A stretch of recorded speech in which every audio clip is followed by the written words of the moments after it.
Hey, what's going on, guys? Pete here with MixBetterNow.com, coming to you with an awesome new plugin review. We're going to be taking a look at one of my favorites. This is the new UAD SSL 4000 E-channel strip. Let's jump in and check it out.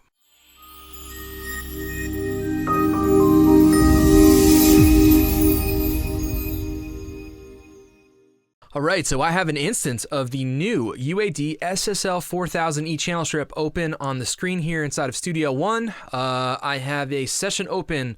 This is the song Stay New from the band Little Empire. This is a multi-track session from my buddy Warren Hewitt over at producelikeapro.com. We've got a lot of exciting stuff coming up for you guys, so stay tuned. But anyway, I'm sort of in the middle of sort of mixing this track and kind of feeling it out. And it's a really, really great opportunity to use the UAD SSL E-channel strip, because when things are recorded very well, for me, channel strips are certainly some of the best things you could use.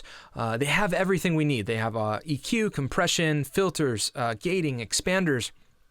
And now, with some of these new features like the new preamp and the transformers and stuff like that, really has everything we need. So let's go ahead, take a look at some of the features, and then we'll take a listen to how it sounds. Okay, so what I want to do, just to get a little idea here of what they've added, I'm going to open the legacy version of the channel strip right next to it. And, you know, most of you know that I'm a pretty big fan of all the Universal Audio stuff. I think they make incredible plugins. I use them all the time. So let's talk about a couple of the new features that the new SSL has that the legacy does not. So the first most notable thing is that we're now able to track through the plugin, essentially, via our Apollos with the Unison technology, which is great. So on the upper left-hand side here, you can see that we have two different preamp options. Okay, we have a line input and a mic input, and we can flip these back and forth. And what's great about it is you'll see this little transformer button here, and what that is essentially is it is a completely faithful emulation of the Jensen transformer that is in this exact mic pre in the console. It sounds fantastic. So we're now able to drive the front end with the mic pre, and we can sort of bring in some additional richness, warmth, some fatness, you know, and even a little bit of distortion if we really push it hard, okay? A couple other things we can do. Well, I forgot to mention, of course, we can disable it if we want something nice and transparent. All we have to do is flip this, and then you'll see the transformer goes away. The transformer is only on the mic channel. It's not on the line input, only on the mic input. So if you want to have a much more transparent signal path, keep it on line. And if you want to get a little bit of vibe, you can head over to the mic input. So a couple other things that they've included is we have both types of desk emulations, the brown and the black styles, okay? So, you know, for those of you who aren't familiar with it, the black is on the left, the brown is on the right. You toggle the EQ button here, and it will give you two different types of EQs. So the way I would describe this for me is that the brown is a much more musical style EQ, much more gentle curves. You know, we have a little bit more limited dB in terms of how far we can boost and cut, whereas the black is a little bit more surgical and we can get more extreme with things. This has a plus and minus 18 dB amount of gain or cut, and this also affects the filters as well. So when it's on the black, for example, on the high pass filter, we have a 18 dB per octave slope, and when it's on the brown, it is only a 6 dB per octave slope. So, you know, we can either get a nice musical sounding EQ or we can get a much more surgical version. All right, so moving on over here to the dynamics section, it's pretty much the same famous VCA style compression that we can really get transparent compression for, or we can really, you know, get it smacking and pumping pretty hard. If we use a fast attack and we hit it pretty hard, it can almost emulate a little bit of that 1176 style thing. Just so you know, the fast attack is 3 milliseconds, and the normal, or the slow, if you want to call it that, is a 30 millisecond attack. Various ratios and various release times from 4 seconds all the way down to 100 milliseconds is the fastest release. Just a couple other new additions that are worth mentioning here is on the filters. Now we can basically choose if we want to go pre or post compressor. Okay, so as you can see, I have the pre-dyne, that stands for pre-dynamics. I have that engaged because I want to do my filtering before it hits the compressor. And then we have this very cool fader here, which is it's a really accurate representation of what is on the console. In this new SSL, the output section has this console fader, which has VCA behavior, as they say here. In the sound, they fully modeled it. Pushing the fader affects the sonic characteristics just as the original console. And then the output knob below it here, this adjusts the signal level at the output of the plugin without affecting the sonic character of the signal, and this is important. So we have a way to sort of lower and raise the volumes in a clean fashion, which is here, or between the pre and this fader, we can sort of drive it and get some really nice harmonic fatness and distortion. All right, so now that you guys know what is new with this, let's take a listen. I have the UAD SSL 4000 E channel here on the lead vocal. So what we're gonna do is we'll play the first verse going into the first chorus here. It does a little bit of track jumping between lead vocal 1 and lead vocal 2, but they're exactly the same.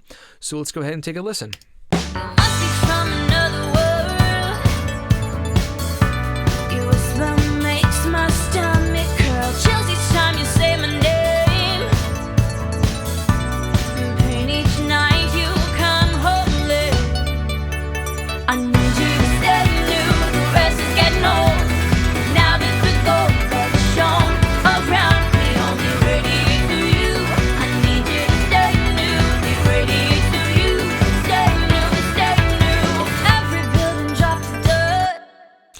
All right, so as you can hear, it's a really good recording. It's a good session.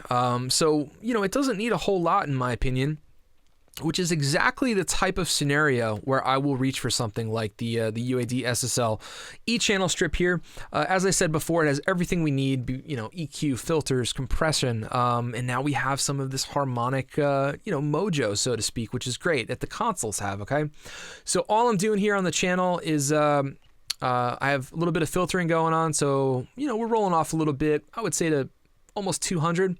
I'm just worth noting, tongue twister. Worth noting that I am on the black EQ, so I'm using the black console, if you will, doing a little bit of cutting. So whenever I do that, I like to go over to the black console. For me, it just gives me a little bit more control over the EQ. And then I'm doing just a little bit of top end boosting here, adding a little bit of shine with the 8K shelf. If you want a bell curve, you can push that button in right there, but I'm using the shelf, which is what it defaults to. And then I'm just pushing a little, I don't know, I would say that's maybe 3K. Part of the mystique and the magic of the SSL consoles, which they've brought over to this plugin, is that on the actual consoles, not all the settings were exactly what they said they were. So for example, if you're on 3K, that might not have really been 3K, just as like a parametric EQ, you're exactly on 3K. So with this, the way that they dial it in is it was a little bit off. So what we have to do here is we have to use our ears, which we should be doing anyway. I love how there's no visual sort of stimulus, where you can see what you're dialing into with the EQ. A big improvement I feel that they've made on this version versus the legacy is that I feel like there's so much more control over the sweep and the detail of the sweep that we have on the knob. Because let's be honest, most of us are, using a mouse to mix, and some of us might have control surfaces, but at the end of the day, everybody's grabbing knobs and turning knobs, right? So the more detail and the more control we have over that sweep, for me, the better, because on the older one, it was a little less precise. If I would turn it and I was trying to get somewhere between 3K and 2K, it was almost impossible based on how the knob sort of works. So on here, we can definitely do that. So as I said, I'm cutting, doing a little bit of boosting, and then in terms of the compression, regular attack time, 30 milliseconds, 3-to-1 ratio, and I don't know, anywhere from 3 to 6 dB. Let's solo it and take a listen. I'll turn the effects off, and we can pull this in and out. You must be from another world. You must be from another world. You must be from another world. Your whisper makes my stomach curl. Chills each time you say my name. You must be from another world. You must be from another world. You must be from another world. So hopefully you guys can hear there, it's really cleaning it up in a nice way. We're adding a little bit of brightness and shine to the top, and for me, the SSL makes it sit in the mix just right. All right, so now to just give you a quick little run through of how I would sort of dial this in. If you notice on this entire mix, there's not much going on, okay? Nothing has really been done here. Everything I have in the VCC is only, in the VMR is only the VCC, okay? The Virtual Console Collection from Slate. So all I'm using is the Brit 4KE setting, which is the SSL anyway. So I just want to give the whole thing just a little bit of SSL flavor. There's nothing on the drums, nothing on the bass, just a little bit on the guitars, not much on the synths. And the only stuff I've done on the vocals is just to these two lead tracks. So in the chorus here, we have a double of the lead. Sounds like this. I need you to stay new, the rest is getting old. Now that the gold that's shone around me only radiates through you. I need you to stay new, it radiates through you. So what you're hearing there is the raw sound, the raw file in the session. So what I want to do now is I want to grab the SSL, let's put it on, and let's clean up that vocal a little bit. Let's make it pop, dial it in, add a little bit of compression.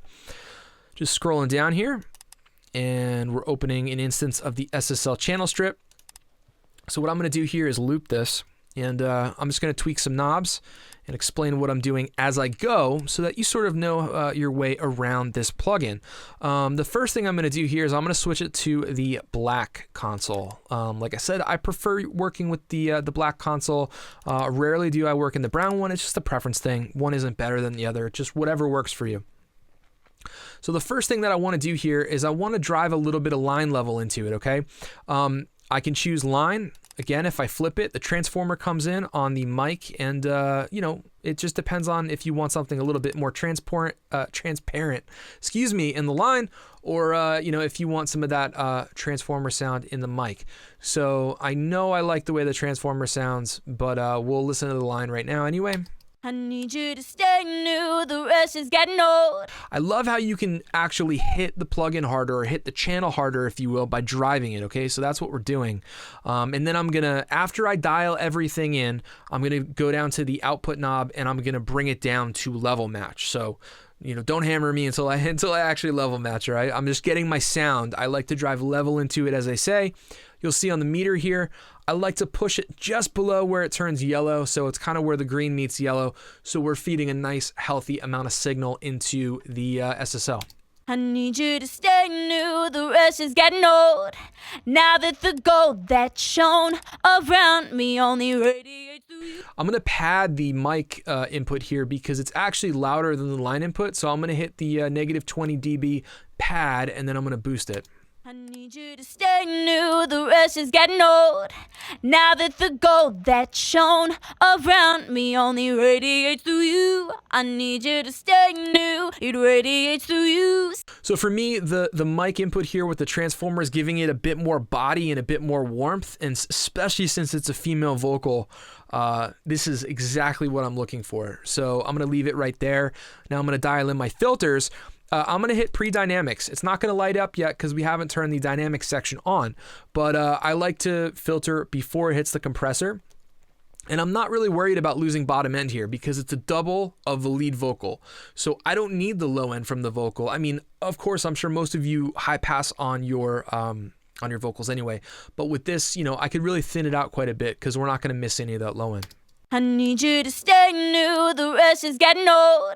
Now that the gold that shone around me only radiates through you. I need you to stay new. All right, I like it. We're a little north of 200 there. Now I'm going to go to the EQ section. I'm going to hit pre-dynamics because I want the EQ before the compressor, so I want to push my EQ into my compressor. I'm going to turn the EQ on here. I need you to stay new, the rest is getting old. Now that the gold that shone around me only radiates. So what I'm doing is I'm sweeping around some of the low mids here. I'm going to try and remove a little bit of that boxiness that I don't want. I need you to stay new, the rest is getting old. Now that the gold that shone around me only radiates through you. I need you to stay new, it radiates. I'm going to come back here and I'm going to widen my cue a little bit more, okay? I like to make it more narrow and tall for when I'm sweeping, and then I'll bring it back to a more wider, setting. I need you to stay new, the rest is getting old. Now that the gold that shone around me only radiates. All right, so I just want to push a little bit more high end, but what I'm going to do now is I'm going to bring the rest of the band back in, because none of this matters what it sounds like in solo, right? We got to do it in the context of the mix. I need you to stay new, the rest is getting old. Now that the gold that shone. And just so you know, I am, like I said, I'm going to level match when I'm done here. I just want to be able to hear it over the rest of the stuff going on so that I know what I'm dialing in is sounding right. I need you to stay new, the rest is getting old. Now that the gold that shone around me only radiates through you. I need you to stay new, it radiates through you. Stay new, stay new. I need you to stay new, the rest is getting old. Okay, so now what I'm going to do is bring the compressor in, and you'll see the pre-dynamic lights are going to light up on both the filters and the EQ. I need you to stay new, the rest is getting old. Now that the gold that shone around me only radiates through you. I need you to stay new, it radiates through you. Stay new, stay new. I need you to stay new. All right, so I'm going to solo it again. And I think I'm going to use a faster attack here because it's the dynamic vocal performance, which is the 3 millisecond on the faster attack. So let's see what that sounds like. I need you to stay new, the rest is getting old. Now that the gold that shone around me only radiates through you. I need you to stay new, it radiates through you. You know what? I actually like the way that the regular sounds a little bit better. It's just a little more natural. So I'm going to leave it there. 3-to-1 ratio. 150 millisecond release. I need you to stay new, the rest is getting old. Now that the gold that shone around me only radiates through you. Now I'm coming down here to do a little level matching on the output. I need you to stay new, the rest is getting old. Now that the gold that shone around me only radiates through you. I need you to stay new, it radiates through you. Stay new, stay new. I need you to stay new, the rest is getting old. Now that the gold that shone around me only radiates through you. I need you to stay new, it radiates through you. Stay new, stay new. All right, cool. So I hope you can hear what I'm hearing. We are clearing out some of that mud. We're tightening up the low end with the filter, and then we're adding a little bit of shine to the top. We're controlling our dynamics with the compressor. And we're adding some overall size, I would say, to the vocal with the transformer in the mic pre-section. Let's hear in context. I need you to stay new, the rest is getting old. Now that the gold that shone around me only radiates through you. I need you to stay new, it radiates through you. Stay new, stay new. All right, so there you have it. That is essentially the new features and how you would use and dial in some cool sounds on the new UAD SSL 4000 E-channel. All right, so that's it for me. My name is Pete with mixbetternow.com. As always, I just want to say thank you for watching. I appreciate your time. If you guys enjoyed this video, do me a favor and hit subscribe, hit that like button. And if you haven't already, go sign up on the email list. You can click below in the show notes. There's a link there. It will take you over. And when you do, I will send you my free audio swag bag full of all kinds of goodies like free multi-track sessions, free mix templates, free drum samples, free Bricasti reverb impulse responses, and my top 20 free plugin list with places you can go check them out and download them. All right, so thanks again for watching, guys, and I will see you next time. Take care.